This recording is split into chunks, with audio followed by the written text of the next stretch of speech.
Christ is our victory. Daily meditations on great texts from the Book of Books. October 3rd, Partaker of Christ's suffering. Beloved, think it not strange concerning the fiery trial which is to try you, as though some strange thing happened unto you. But rejoice inasmuch as ye are partakers of Christ's sufferings, that when his glory shall be revealed, ye may be glad also with exceeding joy. 1 Peter 4, verses 12 and 13. It is a privilege to suffer for Christ, so that one may enter into a closer fellowship with him. When one passes through trials, he realizes what Christ endured for his salvation. Trials can never be as severe as his, because no one has the ability to suffer as he did. Jesus wanted his disciples to enter into this fellowship, but they disappointed him. Patiently, he had instructed them in the way of salvation, telling them that he would be crucified for the sins of the world.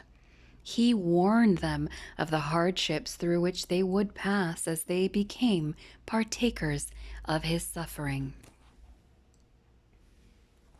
The disciples were slow to learn because their minds were absorbed with worldly ambitions. Because Judas wanted the possessions of this life more than he desired fellowship in Christ's suffering, he sold his Lord for 30 pieces of silver. Impetuous Peter was fearful of the mockings of the crowd and denied that he ever knew Christ. This experience brought bitter remorse to Peter. He repented of this terrible deed and gave his life in full surrender to the service of Christ. He entered into the fellowship of Christ's suffering and rejoiced to follow his master even unto death. He knew that after the suffering there would come the glory.